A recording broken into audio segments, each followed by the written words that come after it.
Bonjour, c'est Hans David, je suis coach sportif et bienvenue dans ce podcast. Si tu as besoin d'un coaching ou d'une programmation, je te laisse cliquer sur le lien en description, tu y trouveras toutes les informations. Ce podcast est consacré à la reconstruction de l'être humain moderne. Notre cerveau s'est tellement développé que nous en avons perdu notre instinct animal. En parallèle, le confort, la distraction et le plaisir instantané ont corrompu notre quotidien par leur facilité d'accès. Ce podcast croise différentes disciplines pour comprendre le monde et retrouver notre volonté de puissance. Je te souhaite une bonne écoute.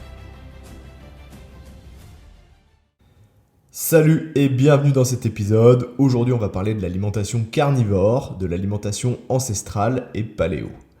Donc cette vision, elle va peut-être te paraître un peu bizarre parce qu'elle va complètement à l'encontre des recommandations healthy et santé actuelles, des recommandations de certains diététiciens et nutritionnistes, et elle va également à l'encontre de l'alimentation sportive comme on peut le voir aujourd'hui à la télé ou sur les réseaux sociaux.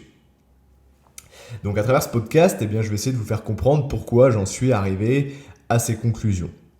Donc comme vous le savez, moi j'aborde un peu tous les sujets, que ce soit la psychologie, que ce soit l'entraînement, avec une vision évolutionniste et comment l'homme a évolué depuis des milliers d'années, depuis l'époque de Cro-Magnon.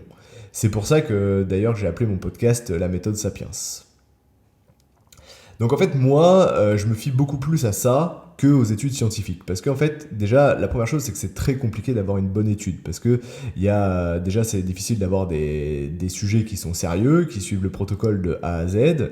Et ensuite, il y a énormément de biais. Parce que quand vous allez, par exemple, tester que la viande rouge donne le cancer, en fait, est-ce que c'est la viande rouge ou est-ce que c'est parce que les gens qui consomment de la viande rouge boivent aussi plus d'alcool, fument des clopes, etc.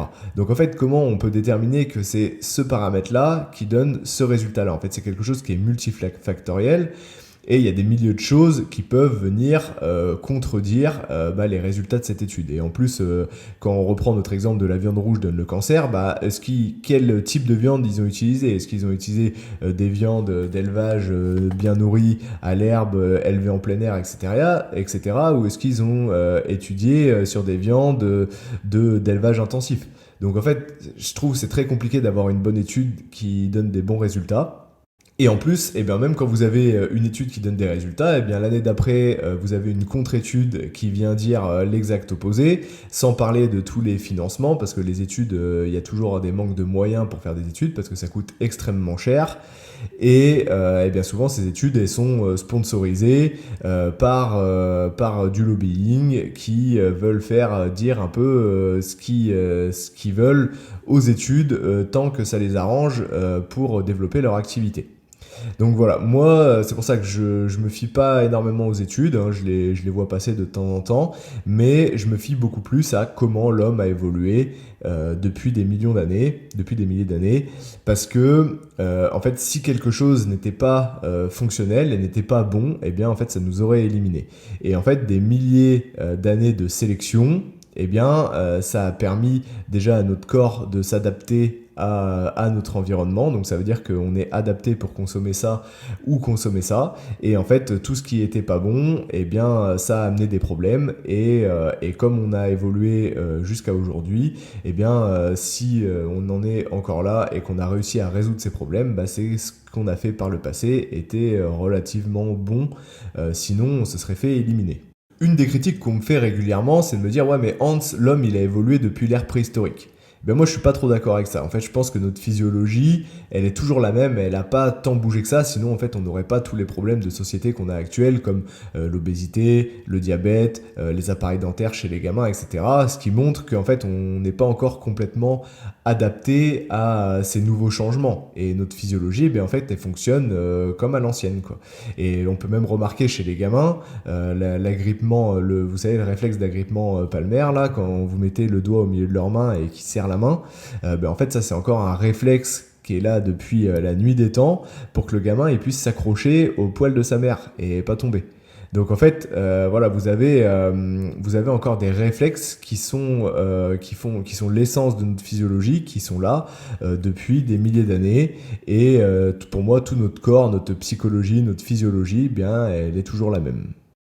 Et d'ailleurs, si vous vous intéressez un peu à toutes les neurosciences, eh bien en fait, ça démontre vraiment que nos instincts profonds sont encore câblés comme à l'époque. Même si aujourd'hui notre mental et notre réflexion a pris le dessus et on essaye de déconstruire un peu tout ça. Et c'est pour ça qu'on remarque souvent un petit peu une dissonance chez les personnes entre ce qu'ils pensent et ce qu'ils ressentent. Mais si vous êtes encore connecté au fin fond de votre corps et à votre instinct, eh bien en fait, vous êtes encore un homme préhistorique au fond de vous.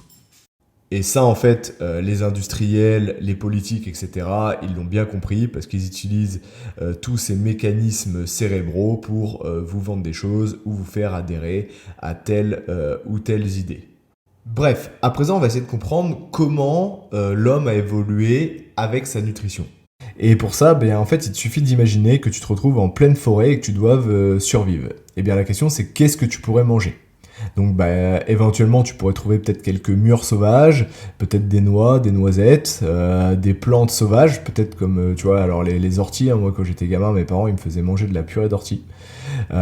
Ou peut-être quelques racines comme le manioc là quand ils retrouvent à koh etc.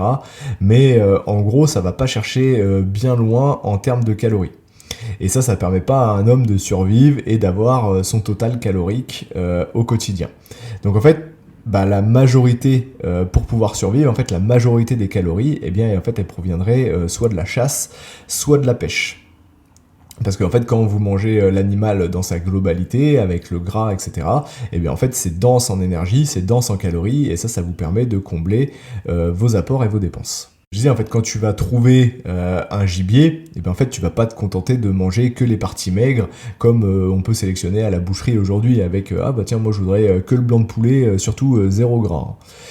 Et ben en fait non, quand tu tues un animal, bah déjà tu fais pas de gâchis parce que voilà l'animal il a pas donné sa vie pour rien, surtout qu'il a pas choisi de donner sa vie parce que tu l'as tué. Donc bah le minimum c'est de respecter l'animal et manger l'animal dans sa globalité et ne pas faire de gaspillage en fait, hein, comme ils peuvent faire en Afrique ou comme nos grands-parents faisaient où ils récupéraient tout et il y avait aucune perte sur l'animal. Donc voilà, moi je trouve que déjà c'est plus respectueux et puis ça évite voilà le gaspillage comme on peut connaître aujourd'hui. Donc voilà, la diète paléo, eh bien c'est un peu ça en fait. Vous pouvez consommer de la viande, du poisson, des œufs, quelques fruits et légumes en privilégiant les variétés anciennes et plutôt sauvages. Éventuellement quelques tubercules pareil anciennes et puis à la limite vous pouvez switcher sur de la patate douce parce que c'est ce qui se rapproche le plus, des noix et puis éventuellement un peu de miel. Et quand vous allez sur de la diète carnivore, eh bien vous cherchez à consommer de la viande, plutôt viande sauvage ou viande nourrie à l'herbe, comme le bœuf, l'agneau, etc., à condition que les élevages soient de bonne qualité. Pareil, des poissons plutôt sauvages, des œufs de poules élevés en plein air. Et dans cette diète, en fait, vous consommez énormément de graisse animale. Vous pouvez également aller sur tout ce qui est beurre, suif, ghee, etc. pour la cuisson. Et vous pouvez, pourquoi pas, consommer des produits laitiers. Mais si vous consommez du lait, et bien surtout, vous prenez du lait cru qui n'a pas été pasteurisé parce que ça tue les hormones digestives. Vous pouvez également aller sur des fromages, pourquoi pas, au lait cru, occasionnellement si vous avez mangé des viandes trop maigres et que vous manquez de matière grasse pour combler vos apports caloriques. Donc voilà, en fait, le point commun de toutes ces diètes, eh bien, c'est qu'elles suppriment tous les aliments transformés et industriels de votre alimentation. Donc elles vont supprimer le sucre raffiné, les huiles végétales raffinées, les produits ultra transformés, tous les additifs chimiques, les colorants, les conservateurs, etc. Et elles vont également supprimer toutes les farines et tous les produits céréaliers de votre alimentation. Donc les pâtes, le pain, le riz, les légumineuses, etc. Depuis que j'ai adopté cette diète-là, comme j'ai coupé toutes mes sources de glucides, eh bien j'ai arrêté complètement et j'arrive à tout trouver directement chez les producteurs. Donc en faisant ça, en plus, vous encouragez les paysans plutôt que les industriels qui margent sur eux. Et comme ça, vous rémunérez mieux les paysans français. Et je trouve que la démarche est beaucoup plus éthique et beaucoup plus qualitative. Donc voilà, en fait, vous pouvez trouver vos viandes d'élevage du coin, nourries à l'herbe, en plein air, etc. Pareil pour les œufs. Les poissons, voilà, vous pouvez trouver des poissons assez sauvages. Vous pouvez trouver ça sur le marché, etc. Et puis voilà, le lait cru au fermier du coin, le beurre pareil au fermier du coin. Et finalement, en fait, vous avez même plus besoin de mettre les pieds en grande surface. Quand tu adoptes cette diète, eh bien, tu tournes majoritairement viande, poisson, œuf. Et en fait, ça, les viandes, la viande, le poisson et les œufs, eh bien, ça reste toujours des protéines et des lipides. Tu peux éventuellement avoir les noix. Donc les noix, en fait, c'est toujours pareil, protéines plus lipides. Si tu triches un petit peu en disant le beurre et le lait cru, eh bien, en fait, c'est toujours protéines plus lipides. Donc en fait, il n'y a que si tu rajoutes quelques végétaux sauvages que ça peut monter un petit peu les glucides, mais ça restera très faible, parce qu'en fait, c'est pas avec des mûres et de la purée d'ortie que tu vas avoir des stocks de glucides qui vont exploser. Donc en fait, bien souvent, quand tu fais la diète carnivore, eh bien tu te retrouves en diète cétogène. C'est-à-dire en fait, une alimentation qui est très grasse, avec très peu de sucre et très peu de glucides. Et assez riche en protéines pour le coup. Donc ça va complètement à l'encontre de tout ce qu'on nous vend actuellement. Maintenant, on cherche à tout prix à avoir des aliments avec 0 gras. On nous vend du fromage blanc 0%, de la crème allégée, du blanc de poulet sans gras, etc., etc. Et en fait, on a cherché à baisser les graisses le plus possible, et à contrario, eh bien, on vous a vendu des trucs qui sont bourrés de sucre pour compenser. Voilà, déjà, ça induit à un processus de transformation, et je trouve ça complètement contre nature. Donc en fait, voilà, tous les industriels, bien, ils ont diabolisé le gras, en fait, en vous disant que ça fait grossir, que ça donne du cholestérol, que ça bouche les artères. Mais en fait, ce qu'il faut pas oublier, c'est que c'est le cholestérol qui va vous permettre de synthétiser toutes les hormones qui vont vous faire sentir bien physiquement et mentalement. Donc la testostérone chez les hommes, les œstrogènes chez les femmes, la vitamine D, le cortisol, etc. En fait, c'est ces sources de graisse qui vont justement vous donner de l'énergie et qui vont vous faire avoir un bon équilibre hormonal. Et si vous coupez trop les graisses, eh bien en fait vous vous retrouvez carencé en vitamine D, votre testostérone elle chute, les œstrogènes pareil, et puis après vous vous retrouvez en surpoids et vous comprenez pas pourquoi vous avez des dérèglements hormonaux. Mais en fait, c'est parce que c'est normal. En fait, si il n'y a plus de cholestérol, et en fait, le cholestérol, c'est la matière première pour pouvoir produire les hormones. Donc, s'il y en a plus, faut pas s'étonner d'avoir une chute d'hormones et des dérèglements hormonaux. Donc oui, alors vous allez me dire, il y a le bon cholestérol et il y a le mauvais cholestérol. Mais en fait, le mauvais cholestérol, le LDL, il est pas si mauvais que ça. En fait, moi je pense que c'est une erreur qui a été faite, parce que le mauvais cholestérol, c'est juste un transporteur du cholestérol. C'est-à-dire qu'il vient transporter le cholestérol dans les veines et les artères pour l'emmener là où il y en a besoin. Et le problème, c'est lorsque votre corps, il est en inflammation chronique, le cholestérol, il s'oxyde.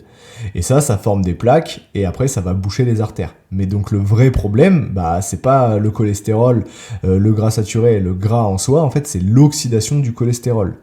Et comment on évite l'oxydation ? Pour ça, il faut pas avoir un corps qui est trop inflammé, et il faut chercher à faire baisser son niveau d'inflammation. Et pour faire baisser son niveau d'inflammation, il faut arrêter de manger des conneries, il faut faire du sport, il faut bien dormir, il faut que votre système nerveux parasympathique prenne le dessus sur le système sympathique, que votre cerveau soit pas tout le temps en mode fuite ou combat. Et pour ça, je vous renvoie au podcast sur le système nerveux et à celui sur la gestion du stress pour essayer de faire baisser vos niveaux d'inflammation. Donc voilà, tout ça pour dire que le gras n'est pas un problème. Le gras est même ton ami. Ce qui est important, c'est de baisser l'inflammation pour pas que ça bouche les artères. Donc voilà, tout ça pour dire qu'il faut arrêter de diaboliser le gras, et y compris le gras saturé. Le gras, c'est quelque chose qui est essentiel. Le gras qui est merdique, c'est celui des huiles végétales, comme l'huile de colza, l'huile de tournesol, car lui, il est très sensible à l'oxydation et il s'oxyde hyper vite. Donc pour ça, il faut limiter les fritures et toutes les merdes comme ça qui vont là pour le coup vraiment boucher vos artères, parce que ça va s'oxyder à une vitesse très élevée.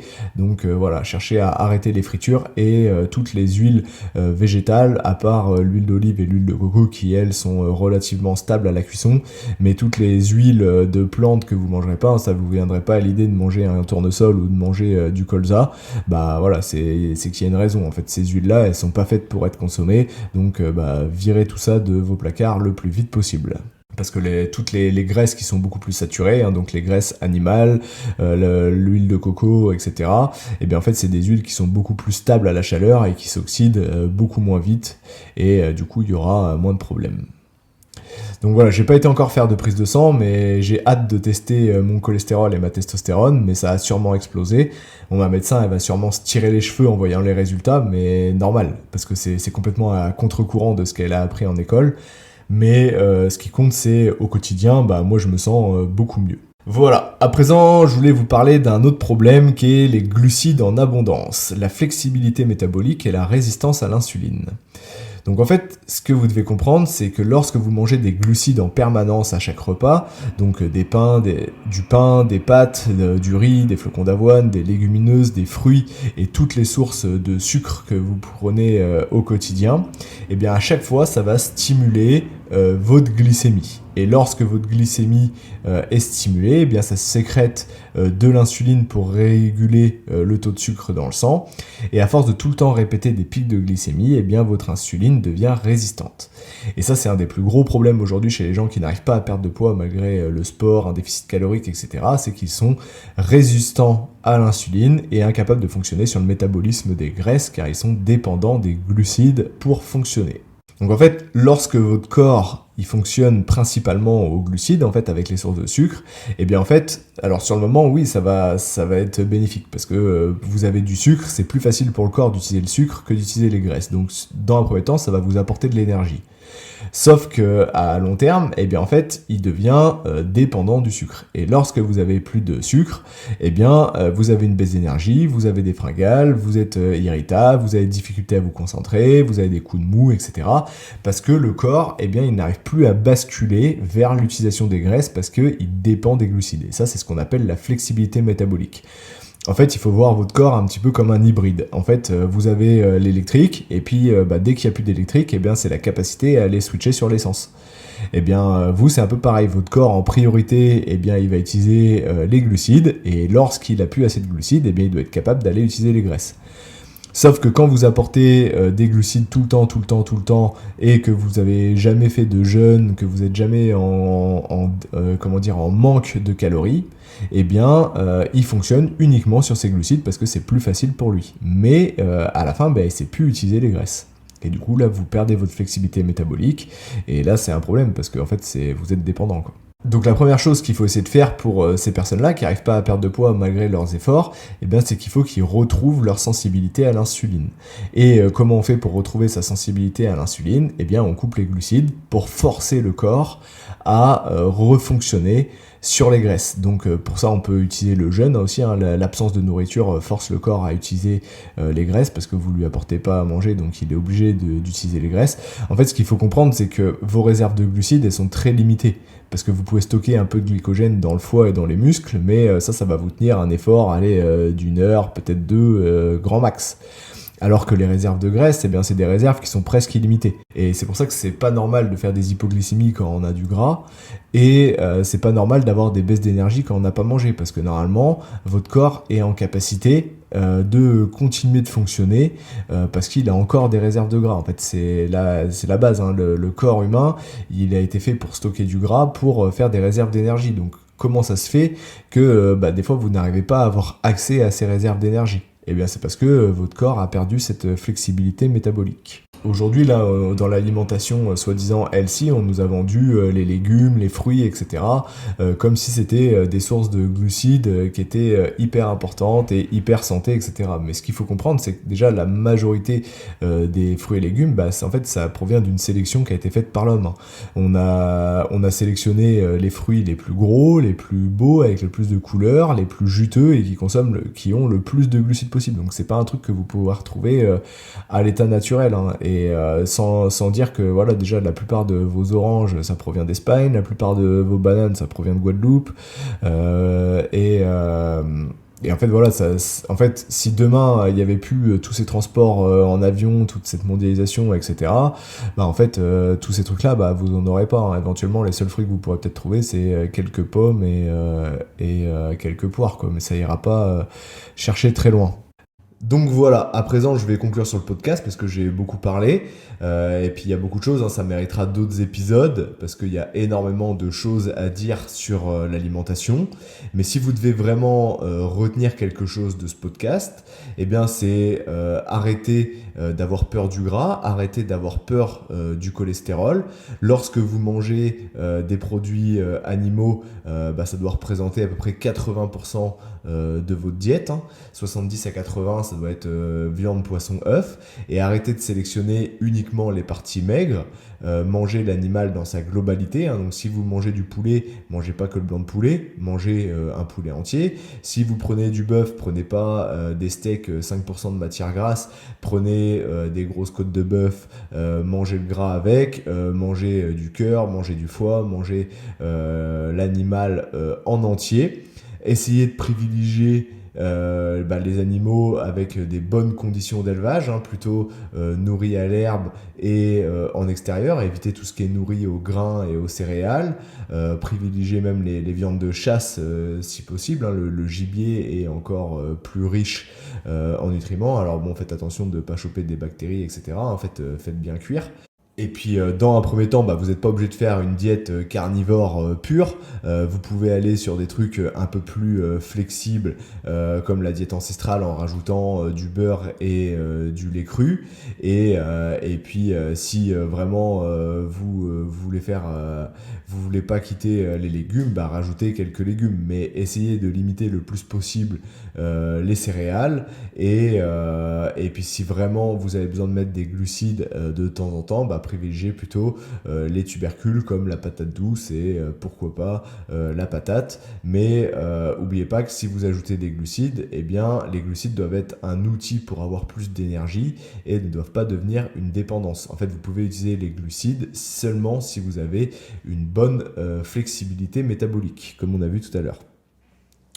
Donc à présent, c'est la fin de ce podcast. Merci de m'avoir écouté. N'hésite pas à tester et à me faire un retour pour avoir un petit peu ton ressenti.